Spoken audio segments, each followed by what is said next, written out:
여러분, 영화나 소설에서 갑자기 사람들이 흔적도 없이 사라지는 장면 한 번쯤은 보셨죠?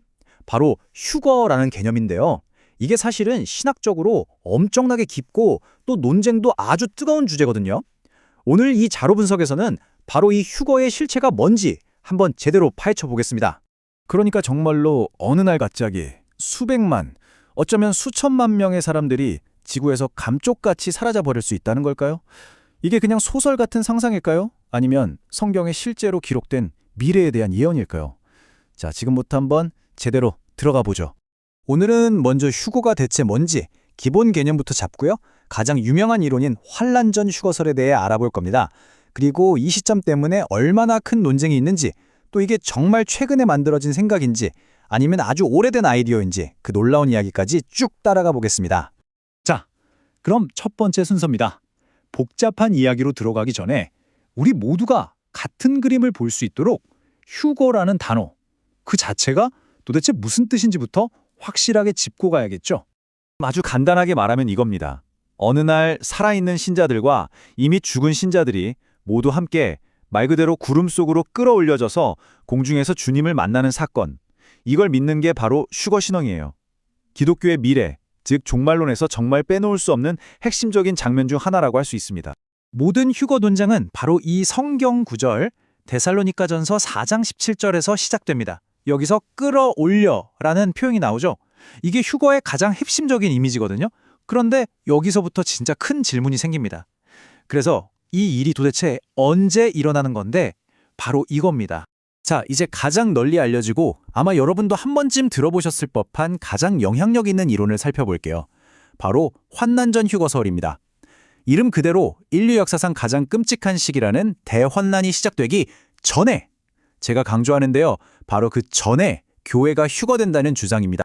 이한 이론을 오늘날 우리가 아는 형태로 체계화한 사람이 바로 19세기의 존 넬슨 다비라는 인물입니다. 이 사람이 뭘 했냐면요. 휴거랑 재림을 딱 분리시켰어요. 그러니까 교회가 하늘로 올라가는 사건, 즉 휴거하고 나중에 예수님이 아예 지상으로 내려오는 사건, 즉 재림은 다른 거다. 이렇게요. 이게 정말 신학적으로는 엄청난 전환점이었습니다. 그리고 다비가 세운 이 이론을 그야말로 베스트셀러로 만든 사람이 있어요. 바로 20세기 초의 C.I. 스코필드입니다. 이 사람이 쓴 스코필드 관주 성경이 어마어마하게 팔렸거든요. 스코필드가 뭘 강조했냐면 하나님의 큰 그림 안에서 교회의 길과 이스라엘의 길은 다르다는 거예요. 바로 이 지점이 이 둘을 구분하는 게 환란 전 휴거설을 떠받치는 가장 중요한 기둥이 됩니다. 그래서 이 이론의 논리를 정리하면 딱 이겁니다. 첫째, 7년간의 대환란은 주로 이스라엘을 다루는 시간이다. 그러니까 교회는 그 무대에서 빠져야 한다. 언제? 그 환란이 시작되기 전에. 둘째, 성경의 요한계시록을 보면 시험의 때를 면하게 해주겠다는 약속이 있는데 이게 바로 환란 전체에서 교회를 쏙 빼내주시겠다는 뜻으로 해석하는 거죠. 마지막으로 그래서 휴거는 어떤 예고도 없이 정말 언제든지 일어날 수 있다. 이걸 임박성이라고 부릅니다. 바로 오늘 일어날 수도 있다는 거죠. 그래서 항상 깨어 있어야 한다. 이게 핵심 믿음입니다. 하지만요, 당연히 모두가 이 생각에 동의하는 건 아닙니다. 여기서부터 진짜 뜨거운 신학 논쟁이 시작되는 거예요. 바로 그 핵심. 그래서 대체 언제냐? 이 시점을 둘러싼 치열한 대립을 한번 들여다보겠습니다. 이게 바로 논쟁의 첫 번째 핵심 임박성 문제입니다. 자, 환난전 휴거설은 아무 사인 없이 언제든 바로 오늘이라도 일어날 수 있다고 말해요. 예측이 불가능하다는 거죠. 반면에 환난 후 휴거설은 아니다, 어림없다고 말합니다. 성경에 예언된 끔찍한 환란의 사건들이 다 일어나고 그걸 우리가 다 겪고 난 그 다음에야 휴거가 온다는 겁니다. 정말 완전히 정반대의 이야기죠. 하나님의 진노를 피하게 해준다는 약속, 이걸 어떻게 해석하느냐도 완전히 다릅니다. 환란 전 휴거설 쪽은요, 이걸 마치 쏟아지는 폭우를 피해서 아예 안전한 실내로 대피시켜주는 거라고 봐요. 그러니까 환란이라는 시기 자체를 겪지 않게 해준다는 거죠. 그런데 환란 후 휴거설은 다르게 봅니다. 폭우는 그대로 맞는데 하나님이 아주 튼튼한 우산을 씌워줘서 젖지 않게 보호해준다는 거예요. 즉, 환란은 겪지만 그 속에서 하나님의 진노로부터는 지켜주신다. 이런 해석이죠. 대피냐, 보호냐, 이 차이가 정말 큽니다. 자, 지금까지 이 환란전 휴거설은 오랫동안 이런 비판을 받아왔어요. 그거 19세기의 다비가 만들어낸 거 아니냐, 너무 현대적인 발상이다, 이런 식으로요. 그런데 말이죠. 최근에 이 모든 판을 뒤흔들 수 있는 아주 놀라운 발견이 있었습니다. 이야기의 진짜 반전은 지금부터입니다. 그러니까요, 이 질문이 다시 나올 수밖에 없는 거죠. 이 환란전 휴거라는 아이디어는 정말 19세기에 툭 튀어나온 뿌리 없는 새로운 발명품일까요? 아니면 우리가 그동안 모르고 있었던 훨씬 더 깊고 오래된 역사를 가지고 있는 걸까요? 바로 이 지점에서 리 와일드 W, 브레이너드 같은 학자들이 등장합니다. 이분들의 연구가 지금 학계의 통념을 완전히 흔들고 있어요. 뭘 했냐면 그동안 사람들의 관심받기였거나 혹은 번역이 제대로 안 돼서 묻혀있던 아주 오래된 초기 교회 문헌들을 다시 파헤치기 시작한 겁니다. 그리고 거기서 이걸 찾아낸 겁니다. 무려 4세기 사람이에요. 시리아의 에프라임이라는 교부가 쓴 글인데요. 한번 들어보세요. 의로운 사람들은 구름 속으로 들려 올라가지만 게으른 사람들은 땅에 남아서 환란을 견뎌야 한다. 어떠세요? 이거 19세기 다비의 이론이랑 정말 놀랍도록 비슷하지 않나요?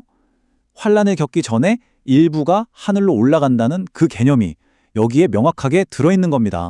이 타임라인을 보시면 이게 얼마나 충격적인 발견인지 한눈에 보입니다. 모두가 19세기에 존 넬슨 다비가 시작했다고 생각했던 이론이 시간을 무려 1500년이나 거슬러 올라가서 4세기 문헌에서 그 원형이 발견된 거예요. 이건 휴고설은 현대의 발명품이다 라고 비판해왔던 사람들에게는 정말 강력한 한방이 될 수 있는 거죠. 아니, 그런데 이런 고대 문서까지 발견됐는데 왜 이 논쟁은 아직도 끝나지 않고 이렇게 뜨거운 걸까요? 자, 이제 마지막으로 이 의견 차이가 좁혀지지 않는 근본적인 이유가 뭔지 한번 짚어보겠습니다. 결국 파고들면 이 몇 가지 이유 때문입니다. 첫째, 성경의 예언을 글자 그대로 봐야 하냐 아니면 상징으로 해석해야 하냐, 이 근본적인 접근법부터가 달라요. 둘째, 아까 봤듯이 교회랑 이스라엘의 역할과 운명이 다르다고 보느냐 같다고 보느냐에 따라서 해석이 완전히 갈리고요. 셋째, 마지막 나팔이니 주의 날이니 하는 성경의 핵심 용어들에 대한 해석도 제각각입니다. 그리고 마지막으로 시리아의 에프라임 사례처럼 새로운 역사적 자료가 계속 나오니까 논쟁이 끝나기는커녕 더 복잡해지는 거죠. 그러니까 궁극적으로 핵심은 이겁니다. 휴거의 시점 문제는요, 누가 옳고 그르냐의 싸움이라기보다는 똑같은 성경 텍스트를 두고 어떤 안경을 쓰고 있느냐의 차이라는 거죠. 바로 이 해석의 여지 때문에 이 주제가 수백 년 동안 수많은 사람들을 매료시키고 또 격렬한 논쟁의 중심에 서게 만든 겁니다. 그래서 마지막으로 여러분께 이 질문을 던지고 싶습니다. 과연 휴거는 잊혀졌던 고대의 약속이 마침내 다시 발견된 것일까요? 아니면 19세기에 만들어진 현대적인 이론이 자신의 뿌리를 찾기 위해 발견해낸 하나의 예외적인 사례에 불과한 걸까요? 이 깊은 질문에 대한 답은 이제 여러분 각자의 생각에 달려 있습니다.